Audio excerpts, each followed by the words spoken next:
एक याचिका शिक्षा मंत्रियों ने डाली थी जो 25 जुलाई 2017 को समायोजन निरस्त हुआ था उसके संबंध में, और वहां पर वो याचिका स्वीकार कर ली गई है। हम लोग भी माननीय हाईकोर्ट में जाकर के अपनी बात फिर से दोबारा से रखने का प्रयास कर रहे हैं।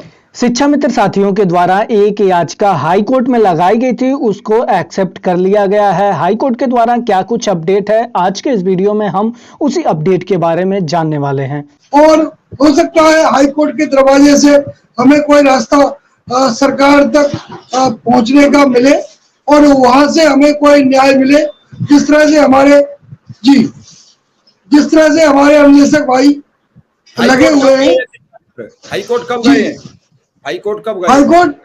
हाईकोर्ट सर लगभग 15-20 दिन पहले गए हैं और उसकी आज सुनवाई लगी है, और उस सुनवाई में हाईकोर्ट ने कहा है कि आप सिंगल बेंच से होकर आइए, वहां अपना स्पष्टीकरण दीजिए, जो आपके सामने जो तथ्य छिपाए गए हैं राज्य सरकार द्वारा उन तथ्यों को रखिए, और उसके बाद में हम, यदि राज्य सरकार सिंगल बेंच की बात को नहीं मानती तो हम आपकी बात को सुनेंगे गंभीरता से।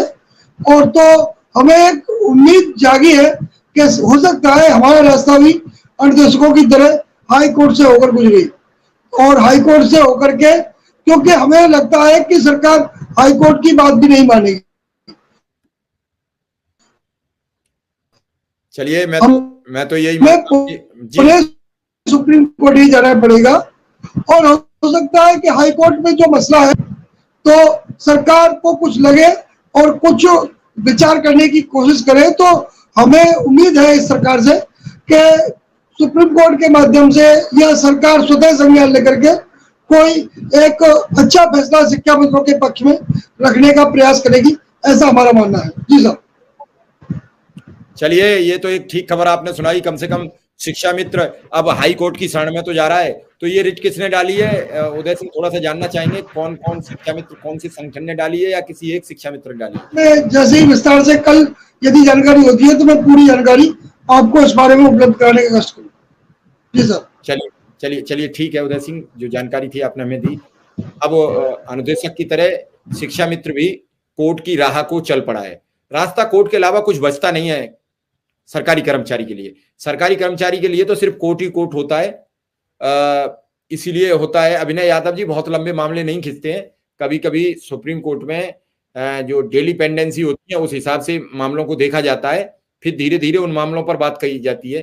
अनुदेशक लगातार स्थानांतरण की जो बातचीत है उस पर भी हम चर्चा करते ही रहते हैं। हमारे साथ विक्रम सिंह जी भी आ चुके हैं, और शायद 2-1 दिन नेटवर्क इशू रहा है, उसी चक्कर में वो 2-1 दिन से डिले हो रहे थे, आज टाइम से आ गए हैं।